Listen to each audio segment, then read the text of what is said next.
ابھی چند ایام گزرے ہیں جس میں جماعت اہل سنت کی ایک عظیم شخصیت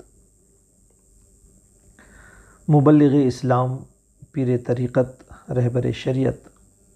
حضرت علامہ مفتی عبدالحلیم صاحب قبلہ رحمۃ اللہ تعالی علیہ کا وصال ہوا ہے، اور آپ کے وصال کے فوراً بعد ہی آپ کی شخصیت، آپ کے کارناموں اور آپ کے فکر و فن پر تحقیقی کام کا سلسلہ شروع ہو چکا ہے۔ 3 روز قبل محب گرامی مولانا محمد بشارت صدیقی حیدرآباد، حال مقیم سعودیہ عربیہ، اور محب گرامی مولانا محمد افروز مصباحی صاحب کی توسط سے حضرت کے لکھے گئے نعتیہ کلام اور منقبت پر مشتمل کلام مجھے موصول ہوئے، تاکہ اس حوالے سے میں کچھ تحقیقی کام کروں اور آپ کے فکر و فن پر میں کچھ لکھ سکوں۔ یقینی طور پر اگر میں یہ تحقیقی کام کر گزرتا ہوں اور آپ کے فکر و فن کے حوالے سے کچھ باتیں اگر اہل علم کے سامنے پیش کر سکتا ہوں تو یہ میرے لیے بڑی ہی اعجاز کی بات ہوگی اور یہ میرے لیے شرف کی بات ہوگی۔ لیکن چونکہ سر دست میں حضرت کے کلام کا مطالعہ کر رہا تھا تو آپ کا ایک فارسی شعر نظر سے گزرا، جس شعر نے میرے ذہن میں پچھلے کئی خلجان کو بھی دور کر دیا، اور آپ کا جو عشق رسالت مآب ہے وہ بھی میرے سامنے آ گیا۔ چونکہ جو حضرت کے نعتیہ کلام کو پڑھیں گے وہ اس بات کو اچھی طرح محسوس کریں گے کہ حضرت کی جو زندگی تھی وہ تقوی اور پرہیزگاری میں ڈھلی ہوئی تھی، اور آپ کی زندگی عشق رسالت مآب صلی اللہ علیہ وسلم میں مکمل طور سے ڈوبی ہوئی تھی۔ آپ ہمیشہ یہ کوشش کرتے تھے کہ اپنی زندگی سنتوں کے مطابق گزاروں، اور بارگاہ رسالت مآب صلی اللہ علیہ وسلم میں بار بار حاضری کی جو للک تھی وہ ان کے قریب رہنے والوں نے مشاہدہ کیا ہوگا کہ آپ بیمار بھی ہوں اور آخری ایام میں جب کہ چلنا بھی دشوار ہو، لیکن کوئی کہہ دے کہ حضور چلنا ہے عمرہ کے لیے یا بارگاہ رسالت مآب میں حاضری کے لیے، تو بلا جھجک آپ ہاں کہہ دیتے تھے اور فوری طور پر تیار ہو جاتے تھے۔ چونکہ آپ صرف نہ ایک عالم تھے بلکہ ایک بہترین مفتی بھی تھے، اور آپ نے جو اپنے نعتیہ کلام میں لکھا ہے یقینی طور پر وہ چیزیں سند کا درجہ رکھتی ہیں۔ سردست ایک جو فارسی کا شعر ہے وہ یہ کہ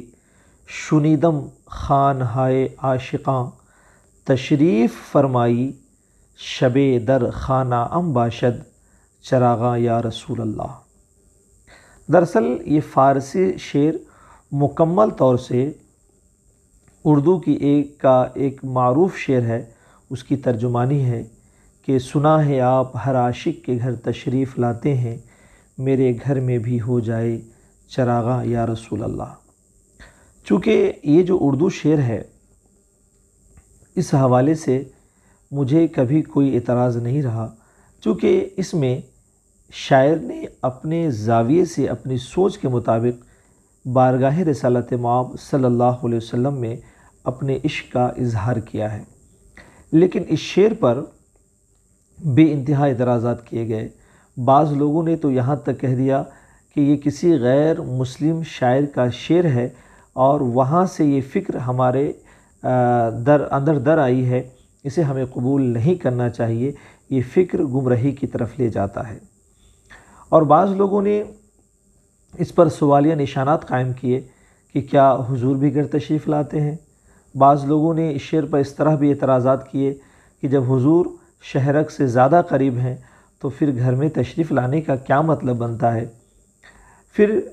بعض لوگوں نے اس طریقے سے بھی اعتراضات کیے کہ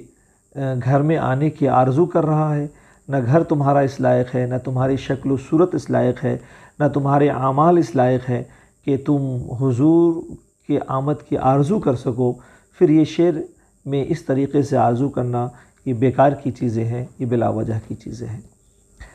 بہرکیف اس پر طرح طرح کے اعتراضات شروع سے ہی میں پڑھتا رہا، مگر چونکہ جو لوگ شعری مزاج سے اور شاعرانہ تخیل سے اور شاعری کی زبان میں اپنے عشق کے اظہاریے سے واقف ہوں گے، یقینی طور پر ان کا کوئی شعر پر اعتراض نہیں ہوگا۔ مگر آج جب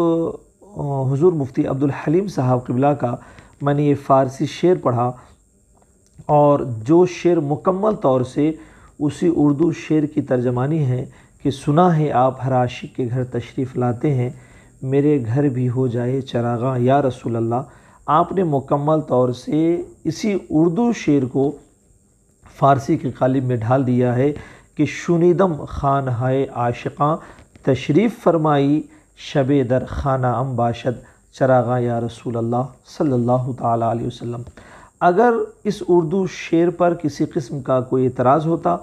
اس میں کوئی فکری یا موضوعاتی اگر غلطی ہوتی، تو میرا یقین کہتا ہے کہ مفتی عبدالحلیم صاحب اسی فکر کو اور اسی موضوع کو اس فارسی شعر میں نہ ڈھالے ہوئے ہوتے، چونکہ نہ کہ صرف آپ ایک شاعر ہیں بلکہ ایک بہترین عالم اور ایک جید مفتی ہیں۔ ان کی نظر میں وہ ساری چیزیں رہی ہوں گی کہ یہ شعر فکر کے اعتبار سے اور موضوع کے اعتبار سے درست ہے یا درست نہیں ہے، لیکن آپ نے اگر اسی اردو شعر کی ترجمانی اگر فارسی شعر میں کر دی ہے تو یقینی طور پر اس شعر پر اب کسی بھی قسم کا کوئی اعتراض اہمیت کا حامل نہیں رہ جاتا ہے۔